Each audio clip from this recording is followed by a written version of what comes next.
Julien.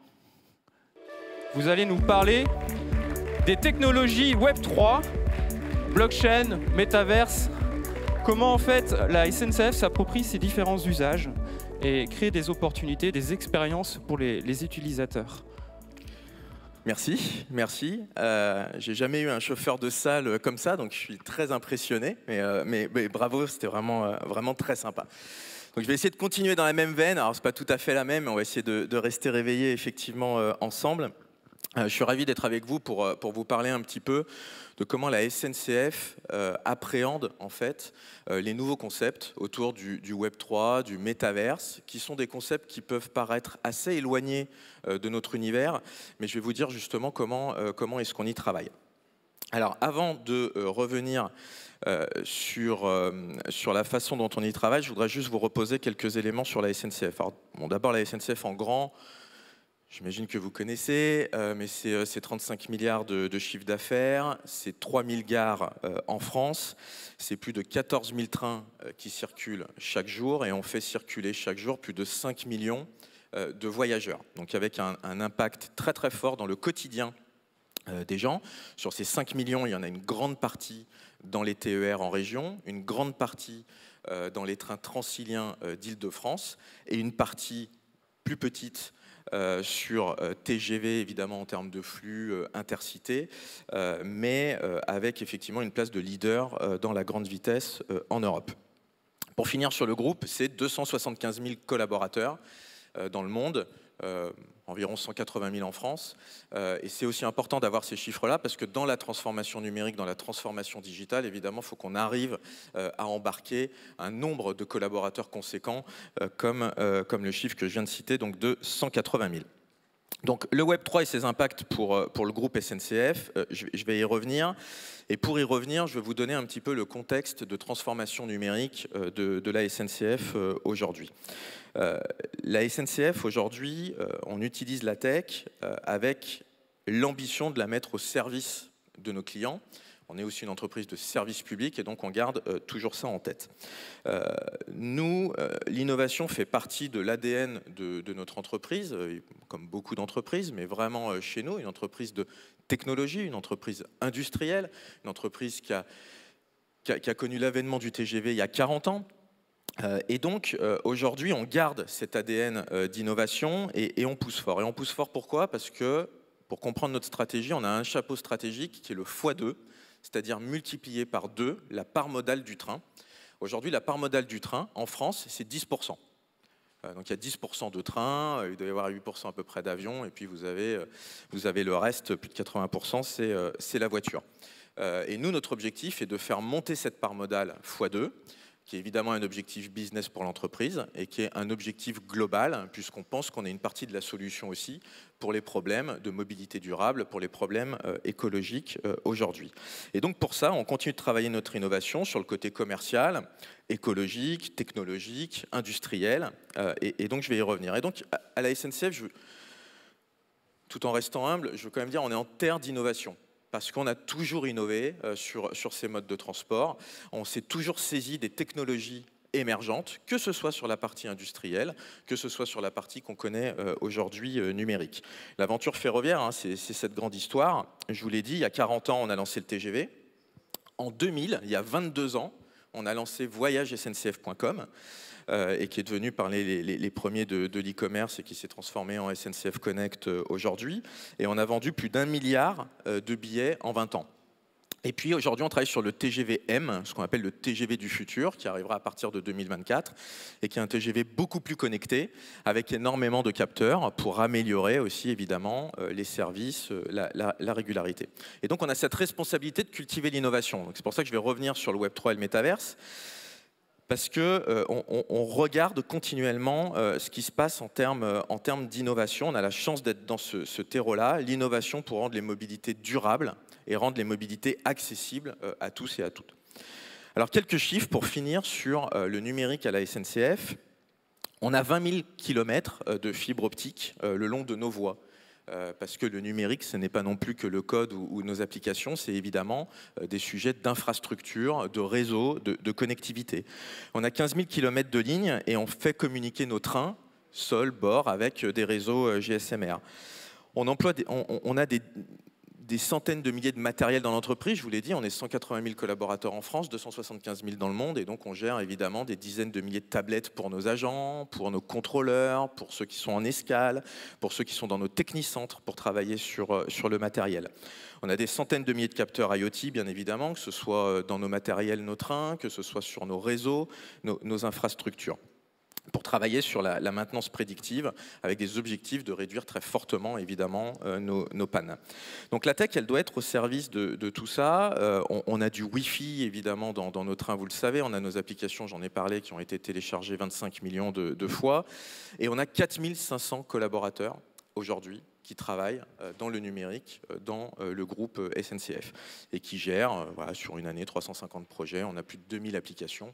Il y a les applications clients que vous connaissez, mais évidemment toutes les applications internes, back, qui nous permettent de faire circuler ces 14 000 trains en toute sécurité.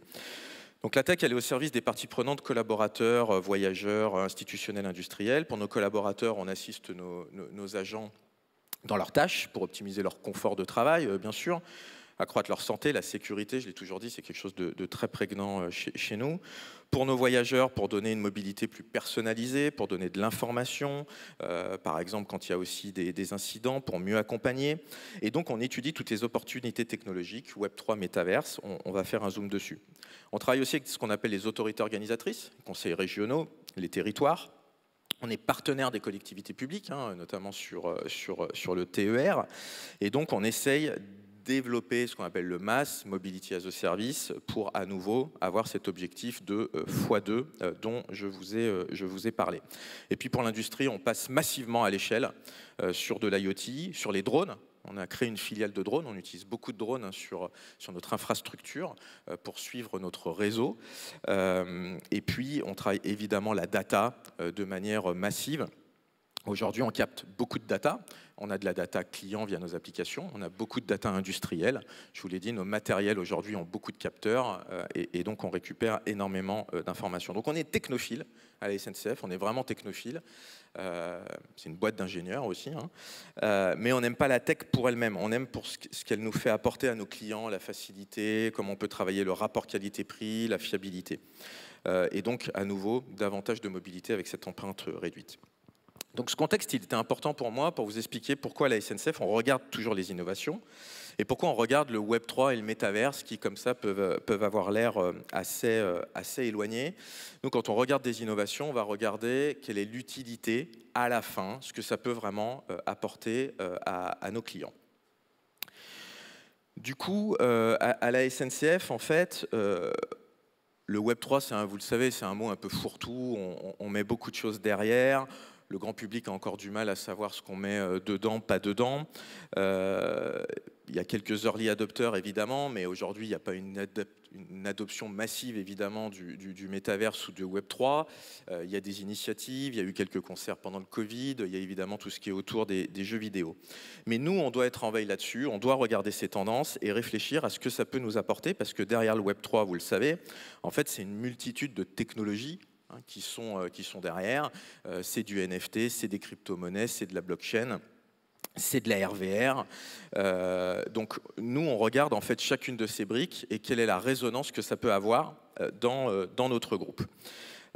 Nous, on pense que ces technologies associées peuvent vraiment nous apporter des choses et je vais y revenir. Alors, on perçoit, nous, déjà des impacts déjà réels en fait, dans notre vie aujourd'hui pour nos usages internes, collaboratifs. Par exemple, sur l'ARVR, on a une fab ARVR en interne, on développe des modules chez nous qui vont nous servir par exemple à la formation de nos agents en technicentre. Voilà, ça permet de reproduire évidemment des trains, un environnement de travail et que nos agents se forment. Donc ça, c'est très important pour nous et on y travaille déjà beaucoup. On travaille évidemment sur des jumeaux numériques, que ce soit des jumeaux numériques de nos matériels, des jumeaux numériques de nos gares. Je vous l'ai dit, on a 3000 gares, pour nous c'est extrêmement important. Le jumeau numérique de notre réseau, ce qui nous permet d'intervenir plus rapidement. Et nous, notre conviction, ma conviction aujourd'hui, c'est que ces innovations de rupture, elles vont venir avec l'agrégation des technologies dont je vous ai parlé. En fait, c'est en couplant l'IoT à la data, à la 5G, qu'on va réussir à avoir ces innovations de rupture et nous révolutionner l'industriel. Et là, on a un vrai chemin, nous, sur l'industriel. Il y a une multitude d'usages Web3 qu'on peut envisager chez nous. Donc, ce n'est pas des choses là que je vais vous dire qu'on a mis en place, mais qu'on peut envisager. Créer des environnements numériques hyper réalistes. Je vous l'ai dit, on l'a fait pour des technicentres. Ça permet du coup de former des agents. Mais on travaille à ces environnements hyper réalistes sur des gares, sur notre réseau, pour voir comment ça peut nous aider à améliorer la maintenance, à appréhender de la circulation de flux. Donc on travaille très fortement là-dessus, avec des passionnés qui développent nos jumeaux numériques, pour favoriser le développement, le travail collaboratif autour de maquettes. Ça, c'est très important. Et faire intervenir aussi des experts à distance. Avec ça, on peut faire intervenir, par exemple, un technicien qui sera à Marseille, qui a une expérience très pointue, pour aider un de ses collègues à Nantes. Et c'est des choses aujourd'hui qu'on met en place avec notre fab ARVR. Sur le B2C, on réfléchit à plein de choses. Donc à nouveau, ce que je vous dis là est prospectif, mais le NFT nous intéresse puisqu'on peut créer des collections et on a des gens qui adorent le train. Il y a des communautés absolument de ferrovipates, de gens passionnés du train. Et donc on peut jouer sur ces communautés avec le NFT. On travaille évidemment à tous les sujets de paiement et on regarde ce que ça veut dire demain en termes de paiement, par exemple sur SNCF Connect. On réfléchit aussi au métaverse, on regarde, aujourd'hui on n'y est pas, on regarde qui va dans le métaverse, pourquoi, comment. Si les métaverses se développent et demain qu'il y a des millions de clients dans le métaverse, il faudra qu'on jalonne évidemment la présence SNCF dans ces lieux-là. On devra nous retrouver, ça peut être une porte d'entrée pour aller chercher un billet. Et après, nous, on vend des voyages dans la vraie vie et pouvoir en profiter dans le monde physique. Mais si à un moment, c'est des carrefours d'audience importants, il faudra que la SNCF soit aussi sur ces carrefours d'audience. On a parlé des jeux vidéo, il y a des vraies communautés de jeux vidéo. Aujourd'hui, on peut très bien imaginer d'avoir notre marque présente, nos trains présents dans des jeux vidéo pour aussi, à des fins marketing, de trouver nos clients, d'être là où ils sont. Sur le B2G, on réfléchit, donc c'est notre relation avec les autorités organisatrices, on réfléchit à des solutions de blockchain privées qui peuvent leur permettre de suivre par exemple la maintenance des trains. Donc il y a vraiment de multiples cas d'usage, même si des fois ça a l'air loin de nous. Sur le métaverse, je l'ai déjà un petit peu évoqué, nous on regarde donc le sujet industriel. L'amélioration de la traçabilité de nos processus industriels. Ça, c'est des sujets avec la blockchain, quand vous avez beaucoup de pièces de rechange, de suivre les pièces, comment, voilà, toute la traçabilité qui est utile pour la sécurité. Le pilotage de travaux optimisés, je l'ai dit, par la RVR, de l'assistance à des opérations, la gestion de flux. Sur le collaboratif, la formation aux gestes métiers, je l'ai évoqué aussi, la formation à distance, ça permet notamment de renforcer tout ce qu'on peut faire autour de nos technicentres. Marque SNCF, marketing, marque employeur, bien sûr, aujourd'hui la guerre des talents. On a envie d'être au contact des talents, on a envie d'être au contact des jeunes. Il y a un développement autour du métaverse, on réfléchit à tout ce qu'on peut faire pour être au contact, pour montrer aussi qu'on reste innovant et faire envie de venir travailler chez nous parce qu'on travaille sur des technologies innovantes et des technologies de demain. Et puis la mobilité, je l'ai dit, c'est des espaces où il y a des clients, donc il faut qu'on soit présent pour donner envie de voyager avec nous. Il y a d'autres... Dans les opportunités qu'on voit sur le métaverse, on regarde aussi les mouvements sociétaux et comment demain ça peut s'appliquer à la SNCF. Il y a évidemment des mouvements autour de l'inclusion, on l'a dit, la pénibilité de certains métiers et comment est-ce que ça peut nous aider à les rendre moins pénibles avec effectivement peut-être moins de déplacements, avec du guidage grâce à des lunettes qui permettent d'intervenir beaucoup plus facilement. On a les interactions, c'est un monde d'interactions et donc la SNCF doit être présente dans l'interaction avec ses clients. On fait très attention aussi à ne pas perdre des clients, parce que le numérique va très vite, le digital va très vite. Aujourd'hui, le Web3, le métaverse, c'est des notions qui sont compliquées. Et nous, on adresse, on l'a dit, 5 millions de voyageurs par jour. On adresse toute la population, pas que des geeks, pas que des technophiles, pas que la population que nous avons là, évidemment, au Web Today. Et donc, on doit faire attention à ne perdre personne en chemin et à avoir toujours des solutions aussi qui soient accessibles pour le plus grand nombre et puis d'accompagner dans les transformations. La réinvention, évidemment, nous, on cherche toujours à se réinventer. C'est pour ça qu'on regarde ces innovations, même celles qui peuvent paraître très très loin du groupe. Je vous parlais de la RVR. Notre lab RVR est déjà ancien. En fait, ça fait longtemps qu'on fait de la RVR, qu'on est équipé de lunettes, de casques à la SNCF assez massivement. Et on a été un des premiers groupes à le faire. Et puis on regarde tout ce qui se passe autour de l'enseignement, parce que je vous ai dit, 150 000 collaborateurs, bah voilà, nous on les forme, on a énormément de formations, donc ça nous est très utile. Et puis autour de la création, parce que voilà, il faut rester très alerte sur tout ce qui se passe. Peut-être pour finir, je vous l'ai dit, nous on a un sujet qui est très important, c'est comment on embarque nos collaborateurs dans le Web3 et dans le métaverse. Et en fait, on a distingué différentes strates sur le fait d'embarquer les collaborateurs. Ce qu'on voit, c'est que souvent les dirigeants étaient assez déconnectés, vraiment pour le dire, des sujets numériques ou assez loin. En tout cas, pas experts, évidemment, pas experts comme les personnes dans cette salle aujourd'hui. Et même si les dirigeants de la SNCF ont cette conscience, évidemment, numérique, en vrai, aujourd'hui, c'est devenu tellement technique, c'est difficile à appréhender. Et donc, nous avons créé une école numérique interne. Et cette école numérique a créé une vingtaine de modules que tous les cadres, dirigeants et supérieurs de l'entreprise sont obligés de suivre. Donc, 4 dirigeants et supérieurs, vous avez environ 1700 personnes à la SNCF. Et ces 1700 personnes ont dû suivre les modules numériques pour se voir délivrer un label dirigeant numérique. Et dans ces modules numériques, nous avons un module sur le Web3, sur le métaverse, qui va expliquer ces concepts, les concepts autour du NFT, de la blockchain, de l'ensemble de la réalité virtuelle. Ils ont eu tous 1 heure avec des casques plongés en réalité pour vraiment se confronter à ce que c'est et en comprendre vraiment les clés et en comprendre voilà, les grands concepts pour pouvoir, dans leur stratégie évidemment, en tenir compte. Et ça, c'est vraiment important pour nous, c'est qu'il fallait aussi que la tête et les dirigeants de l'entreprise comprennent ce qu'est le numérique aujourd'hui et les concepts de demain. On a ensuite dans cette école développé une formation pour nos agents, tous les agents du numérique, les 4500 qui travaillent. Et puis plus globalement, on a des séances d'acculturation pour l'ensemble du groupe et chacun peut venir soit en physique, soit se connecter. On a ce qu'on appelle des 574 parce que c'est le record de vitesse du TGV, 574. Donc on a des labs 574 en interne et ces labs, on fait voilà, mensuellement des thématiques et on passe évidemment des thématiques autour du Web3, du métaverse avec des intervenants externes, Facebook ou d'autres qui peuvent venir effectivement nous montrer les avancements. Pour finir et laisser un peu de temps aux questions-réponses, il y a eu évidemment le Web 1, où on était plutôt sur la génération avec les Yahoo, et nous on a commencé avec voyagesncf.com. Aujourd'hui on est plutôt sur le Web 2, on a fait évoluer voyagesncf.com vers Oui SNCF et SNCF Connect aujourd'hui. On travaille beaucoup sur les sujets de plateforme IoT, de maintenance prédictive, de cybersécurité évidemment, et puis de vidéo intelligence, très important pour nous aussi, hein, dans la gestion des flux ou l'amélioration du contrôle de nos matériels ou de nos infrastructures. Et demain, on regarde le Web3, ce qui se passe avec donc, le métaverse, la blockchain, NFT, crypto-monnaie.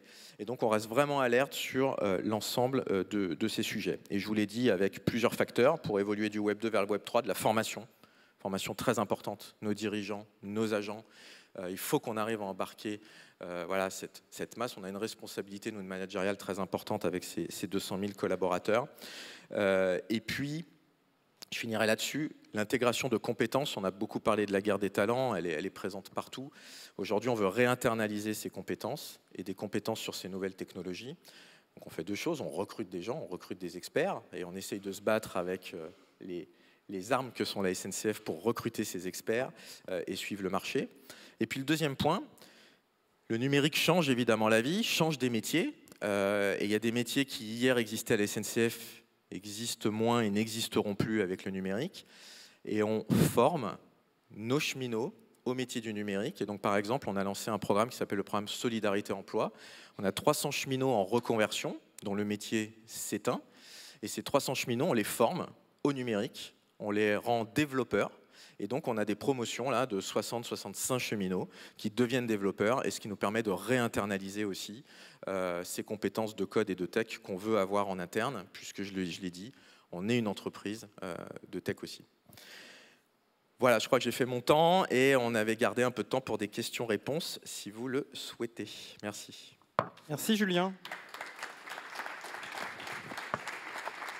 Alors, si vous avez des questions, je crois que vous levez la main et puis on vient vous apporter un micro. Ouais.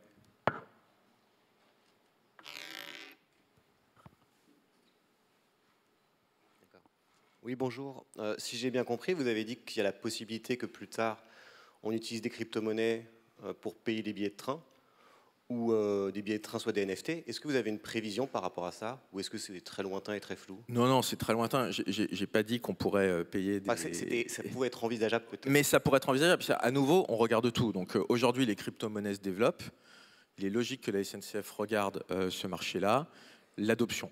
Aujourd'hui, ce n'est pas prévu. Aujourd'hui, on regarde plutôt des technologies comme les blockchains ou d'autres. On regarde pour développer des wallets sur SNCF Connect, mais on reste alerte sur ce qui se passe sur les crypto-monnaies, sur la façon dont ça se développe, pour être sûr de ne pas rater un virage. Merci. Une autre question. On a un petit peu de temps. N'hésitez pas à vous manifester. A priori, c'est bon.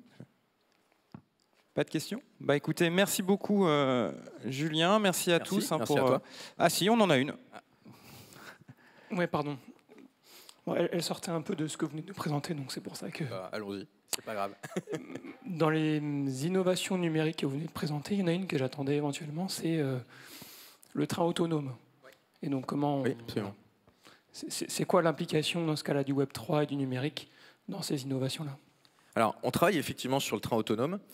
J'en ai pas parlé là parce que c'est des projets qui sont longs, évidemment, hein, de façon industrielle, mais on y travaille fortement. Le numérique, évidemment, a une place essentielle dans ce train autonome, puisque par définition, le train autonome repose sur des capteurs, sur énormément de fonctionnalités qui permettent de le faire fonctionner, de remonter en temps réel, qui s'appuient sur des technologies de vidéo-intelligence, etc. Donc oui, on travaille sur le train autonome, qui sont des trains bardés de capteurs, sur lesquels on travaille énormément sur donc, tous les aspects évidemment de sécurité, et puis de data en temps réel. Et je l'ai dit en fait, hein, souvent les gens oublient ça quand on parle de numérique, mais derrière le numérique, il y a du physique, il y a de l'infrastructure, il y a du réseau. Et donc, quand on parle de train autonome, on parle beaucoup de réseau, de connectivité 5G pour avoir cette capacité en temps réel absolu. Donc, en fait, derrière le train autonome, vous avez des projets qui sont liés au matériel en tant que tel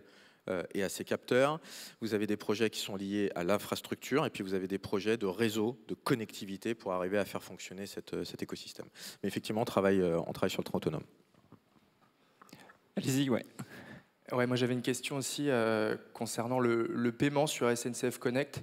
Il en a parlé avec la crypto-monnaie. Moi je suis vraiment là-dessus dans le concret. J'ai eu une expérience utilisateur où typiquement l'Apple Pay n'était pas encore disponible en paiement direct. C'est vrai.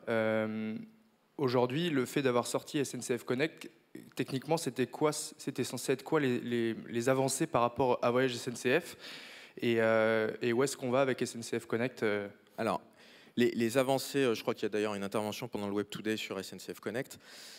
L'objectif en sortant SNCF Connect est de simplifier la vie des clients parce que les clients, la SNCF, je vous l'ai dit, a lancé voyagesncf.com en 2000. Et puis la SNCF s'est enrichie de plein de services et de plein de transporteurs, Ouigo, etc. et a multiplié les applications. Et donc il y avait Oui SNCF, il y avait l'application SNCF, l'application Ouigo, TGV Pro, etc. Avec SNCF Connect, l'objectif est de pouvoir tout avoir dans la même application, à la fois vos achats de billets de train, mais l'information en temps réel qui était présente sur SNCF, de pouvoir acheter de la grande vitesse, mais de pouvoir acheter du local, TER, les billets de Transilien, recharger son Navigo en Ile-de-France, etc. Donc l'objectif, c'était de rationaliser l'écosystème pour donner une seule entrée au client et qu'il n'y ait pas à se poser la question quelle application j'utilise. Ça, c'est le point de départ. Et évidemment, d'enrichir les services et de continuer d'avancer sur le numérique. Vous parlez des wallets. Il y a des wallets qui ont été créés. on travaille effectivement sur les sujets Apple Pay. Apple Pay est par exemple présent pour, en Ile-de-France, recharger son pass Navigo sur Connect, et on souhaite évidemment le développer sur le reste. Ensuite, vers où on va sur SNCF Connect? On va encore vers plus de personnalisation et le fait de pouvoir retrouver effectivement tous les services dans une seule et même application simplement.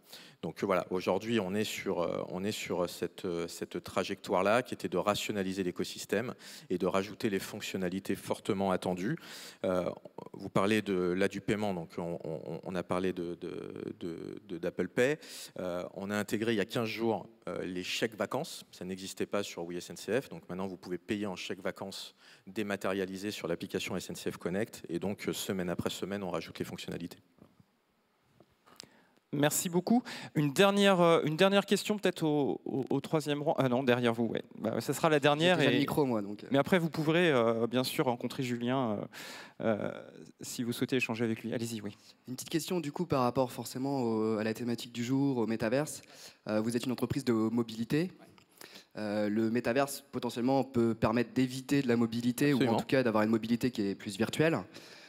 Du coup, dans le cadre de notamment SNCF Connect et de cette proposition de valeur par rapport à différents vecteurs de transport, est-ce que demain, du coup, on peut avoir une offre finalement de mobilité virtuelle?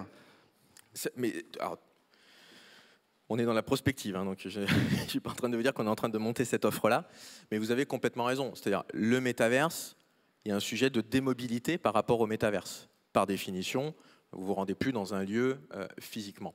Nous, on pense évidemment qu'il y aura toujours le besoin de ce lien physique, de se rendre dans des vrais lieux, de rencontrer des gens, de profiter d'espaces physiques. Mais évidemment, on va regarder ce que ça a comme impact. Plus près de nous, avant le métaverse, la crise Covid et Teams a changé les déplacements des professionnels. Quand vous avez 1 heure de réunion, il est assez facile de faire une réunion de Teams plutôt que de traverser la France pour faire cette heure de réunion. Il y a un arbitrage qui est différent aujourd'hui versus celui qu'il y avait il y a 3 ans. Et on ne le nie pas, il y a eu un changement sur les déplacements professionnels. Et donc le métaverse peut amener effectivement des changements sur la mobilité. Aujourd'hui, c'est tôt pour le dire. Nous, ce qu'on pense, c'est qu'on aura toujours envie de se rencontrer dans la vraie vie. Par contre, ce que j'ai dit, c'est que si ça devient un carrefour de clients très important, il faudra qu'on soit présent dans ce carrefour, d'être visible pour donner envie derrière de se retrouver dans la vraie vie. Ça peut être une porte d'entrée virtuelle vers l'achat d'un billet pour se retrouver plus tard. Vous pouvez avoir des gens qui ont envie de discuter ensemble pour acheter un billet. Donc voilà, c'est facile, on se connecte, on discute 3 minutes, bah tiens, on regarde, qu'est-ce qu'on va prendre. Donc on regarde ces sujets-là. Est-ce qu'on a besoin d'être présent dans cet univers? Si demain il y a des millions de clients, on ira bien sûr. Merci beaucoup. Merci.